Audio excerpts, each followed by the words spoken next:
नमस्कार दोस्तों, मेरा नाम है रमशम और आप देख रहे हैं वायरल न्यूज 24। पहले तो आप सभी को भारत के 75वें स्वतंत्रता दिवस की हार्दिक शुभकामनाएं। हमारे पूरे वायरल न्यूज 24 के परिवार की तरफ से हम आपको स्वतंत्रता दिवस की हार्दिक शुभकामनाएं देते हैं। लेकिन सबसे बड़ा सवाल आज ये उठ रहा है कि क्या देश में सही में आजादी आ चुकी है? 75 साल हो चुके हैं आजादी मिले क्या, लेकिन सही में आप सब अपने आप को आजाद समझते हैं? सबसे बड़ा सवाल यही है कि 75 साल बाद भी इस देश का एक ही वर्ग आजादी की जिंदगी जी रहा है और बाकी जो वर्ग है इस देश में वो आजादी से के असल मायनों से दूर है। जी हाँ, निर्भीक है। अब मैं ऐसा कहने के लिए इसलिए भी मजबूर हूं क्योंकि इस देश में जिस तरीके से स्थिति उत्पन्न हुई, जब कोरोना वायरस आया तब आपने देखा कि कितनी बुरी हालत हो गई थी इस देश की। अपने ही देश में जान बचाने के लिए दर दर भटक रहे थे लोग। दूर दूर तक आशा नहीं थी बचने की, सरकार से भी कोई उम्मीद नहीं की जा सकती थी। देश का संविधान खतरे में है, लोकतंत्र खतरे में है। सदन में खुलेआम रूल बुक फाड़ दिए जा रहे हैं, मेज पर चढ़कर हंगामा किया जा रहा है। बहुमत के चलते ध्वनि मत से कोई भी बिल पास करा लिया जा रहा है। बेरोजगारी, महंगाई के मुद्दे को लेकर कोई भी बात नहीं हो रही है। नई शिक्षा नीति आ तो गई है, लेकिन देश में रोजगार को लेकर अभी भी युवाओं के अंदर डर सता रहा है। पेगासस मामला एक लोकतंत्र पर खतरे के रूप में सामने आया जब आपकी अभिव्यक्ति की आजादी आपसे छीन ली गई, आपकी प्राइवेसी को हिंडर करने की कोशिश की गई। इस तरीके के तमाम मामले सामने आ रहे हैं। मॉब लिंचिंग, जी हाँ, भीड़ ने एक समुदाय के लोगों को टारगेट कर उसे मार डाला। जय श्री राम का नारा नहीं बोलने पर भीड़ ने एक आदमी को मार डाला, जला दिया गया। जी हाँ, ऐसे कई केसेस सामने आ रहे हैं। और हम आपको बता दें, क्या ये यही है नया भारत? क्या इसी आजाद भारत की कल्पना की थी हमारे पूर्वजों ने, स्वतंत्रता सेनानियों ने? कल मैंने शेरशाह मूवी देखी। विक्रम बत्रा की कहानी सुनकर हमें प्राउड भी होता है, लेकिन एक तरीके से बुरा भी लगता है कि इस देश में जिन सेनानियों ने अपनी जान ताक पर रख दी, जी हाँ, अपनी जान की परवाह किए बिना हमारे देश को आजादी दिलाई, आज क्या हम उस आजादी को डिजर्व करते हैं? क्या हम इस देश में लोकतंत्र को डिजर्व करते हैं? क्या इन नेताओं ने इस देश को बस खोखला करके रख दिया है और लोकतंत्र के नाम पर सिर्फ संविधान बचा हुआ है? सबसे बड़ा सवाल यही है। पर ऐसे में नरेंद्र मोदी जी, जो कि हमारे देश के प्रधानमंत्री हैं, उन्होंने फिर से पुराने घाव पर नमक छिड़कने का काम किया है। अब मैं ऐसा क्यों कह रही हूं वो आप इस ट्वीट पर पढ़कर समझ लेंगे। ये ट्वीट नरेंद्र मोदी जी ने कल किया था, यानी कि 14 अगस्त को। देश के बंटवारे के दर्द को कभी भुलाया नहीं जा सकता। नफरत और हिंसा की वजह से हमारे लाखों बहनों और भाइयों को विस्थापित होना पड़ा और अपनी जान तक गंवानी पड़ी। लोगों के संघर्ष और बलिदान की याद में 14 अगस्त को विभाजन विभीषिका स्मृति दिवस के तौर पर मनाने का निर्णय लिया गया है।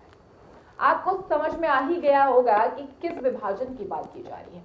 जब इंडिया और पाकिस्तान, यानी कि भारत और पाकिस्तान डिवाइड हुए थे, तब 14 अगस्त को पहले पाकिस्तान को आजादी मिली, फिर 15 अगस्त को भारत को आजादी मिली थी।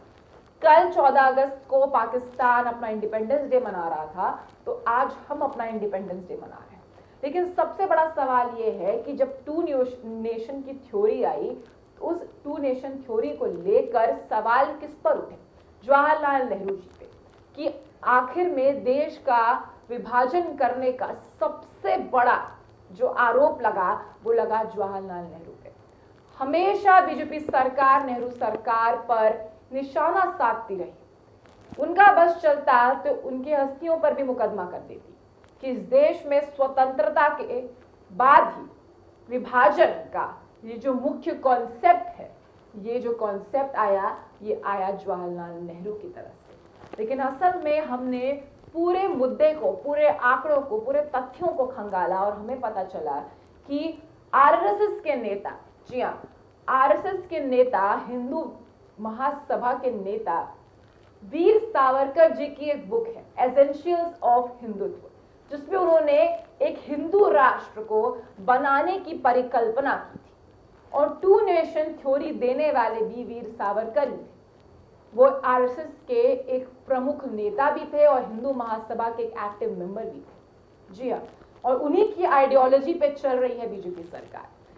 तो इसका एक सीधा सा मतलब यह है कि बीजेपी सरकार ही स्टार्टिंग से चाहती थी कि मुसलमानों का एक अलग देश हो और हिंदू राष्ट्र बन जाए भारत।